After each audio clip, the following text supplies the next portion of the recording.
The Montana Territory stretched endlessly under a vast sky. A land of rolling plains where the wind sang through tall grass, and solitude was the only constant companion for those brave or foolish enough to settle its remote corners. In a small valley nestled between gentle hills, a lone farmstead stood like a testament to human stubbornness. A simple log cabin, a barn that had seen better days, and fields that showed the signs of careful but lonely labor.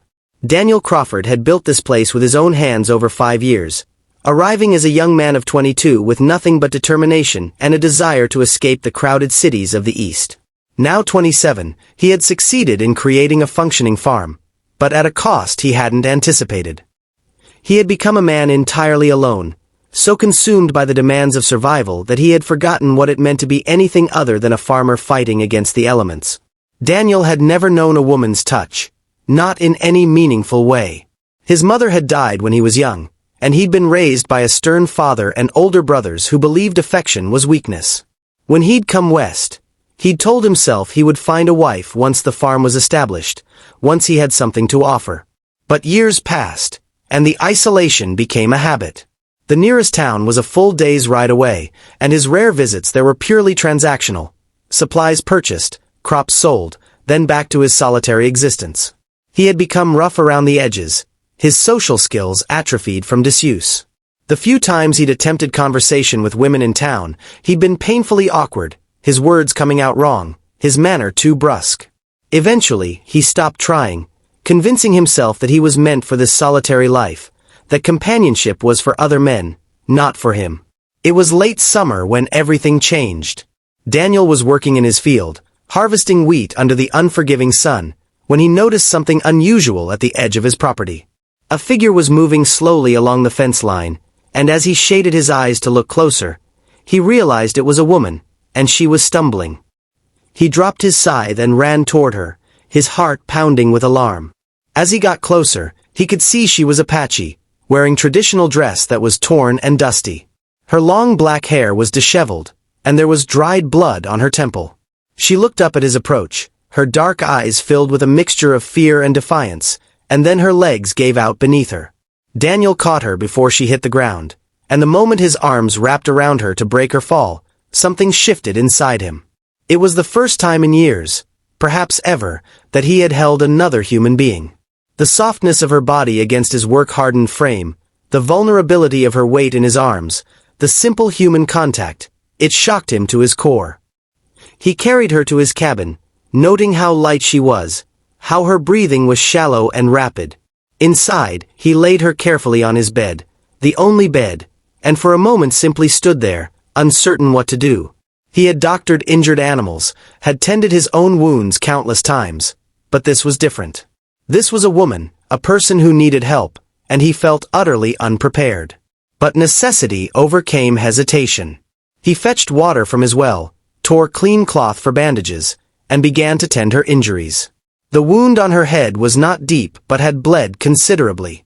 There were bruises on her arms and scratches on her hands and feet, suggesting she had been running through rough terrain.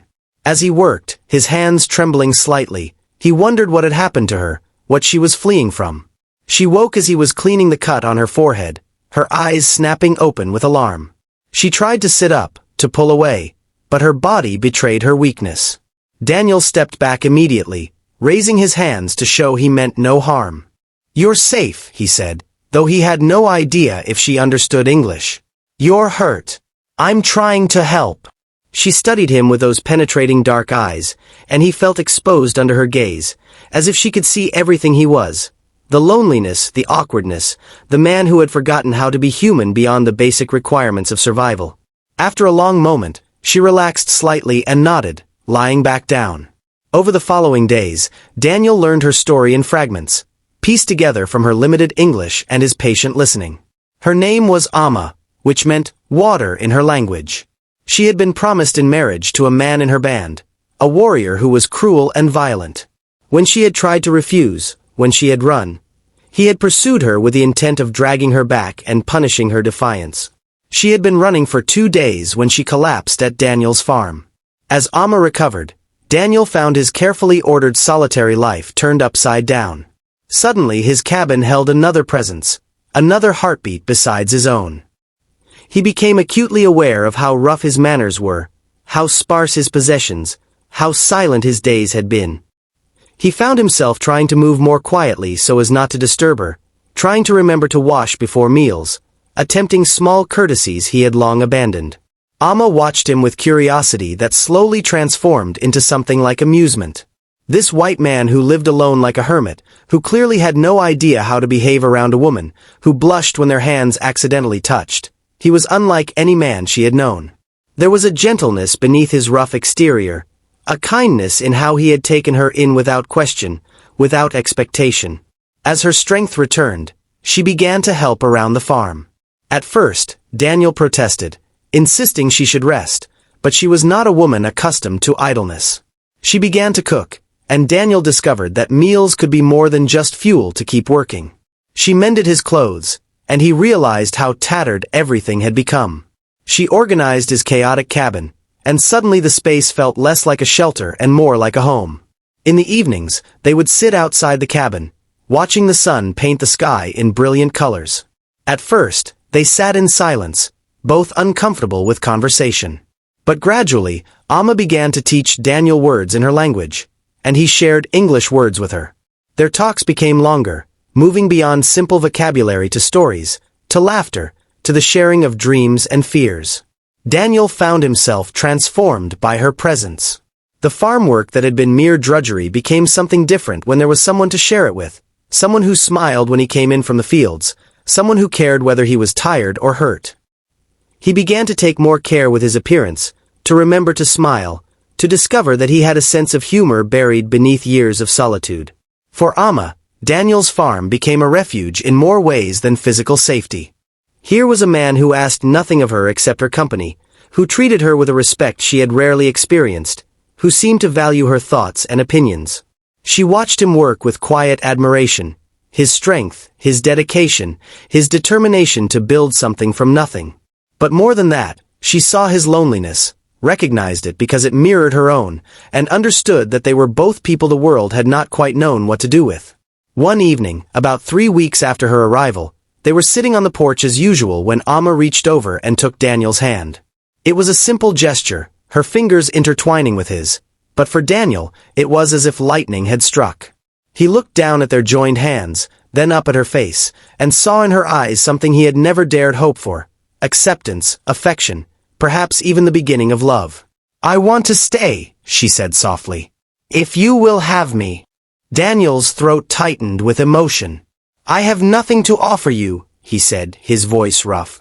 "Just this small farm, a hard life, and a man who barely knows how to talk to people, let alone—" He stopped, unable to finish. "You offer me freedom," Amma said. "You offer me respect. You offer me a home where I am wanted for who I am, not for what someone else wants me to be. That is everything." "I don't know how to be a husband," Daniel admitted, the words tumbling out. "I don't know how to. I've never."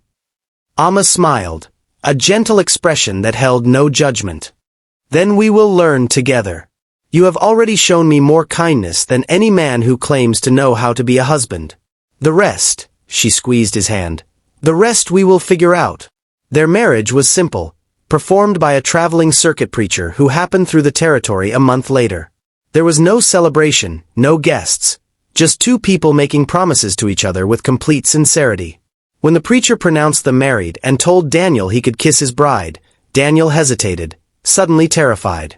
Amma solved the problem by standing on her toes and kissing him gently, a brief touch of lips that was over almost before it began, but which Daniel felt in every fiber of his being. That night, in the cabin that had been his lonely fortress for so long, Daniel discovered what it meant to be truly close to another person. Amma was patient with his inexperience, gentle with his nervousness, and together they found a tenderness that surprised them both. For Daniel, who had never known a woman's touch, it was a revelation, not just the physical intimacy, though that was overwhelming in its newness, but the emotional connection, the vulnerability of being completely known by another person and accepted anyway. The seasons changed, and their partnership deepened. Daniel learned that love was not the mysterious, complicated thing he had imagined, but rather something that grew from small daily kindnesses, from working side by side, from the comfort of another's presence. Amma taught him to laugh, to talk, to express the emotions he had buried for so long. He taught her about farming, about the land he had claimed, about the dreams he had nearly forgotten he possessed. When winter came, harsh and isolating as Montana winters are, they faced it together. The cabin that had once felt like a prison during the long cold months became a sanctuary. They spent evenings by the fire, Amma working on intricate beadwork while Daniel carved wood, both content in the simple pleasure of companionship. On the coldest nights, they would lie close, sharing warmth and whispered conversations, and Daniel would marvel at how his life had transformed. The following spring brought new life in more ways than one. Amma was pregnant, and Daniel found himself terrified and thrilled in equal measure. He became almost comically protective, trying to prevent her from doing any heavy work, which he found both endearing and frustrating.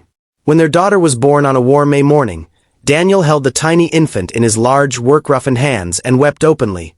For joy, for relief, for the sheer miracle of this new life created from a love he had never expected to find. Their daughter had her mother's dark eyes and her father's determination, and as she grew, she became a bridge between two worlds, belonging fully to both and limited by neither.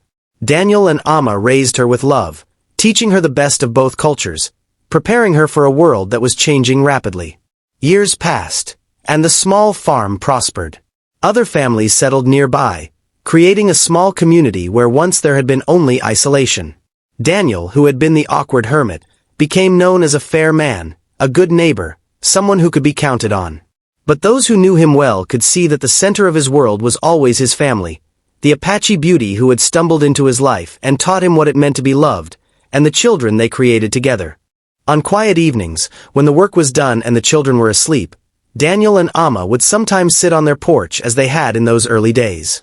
He would take her hand, still marveling after all these years at the simple miracle of her touch, at how one person's arrival had transformed his entire existence. She had come to his farm a refugee seeking safety, and instead had found a man who needed her just as desperately as she needed him. A man who had never known a woman's touch until an Apache beauty taught him that love could bloom even in the loneliest places, that it was never too late to learn to be human, to be whole, to be home.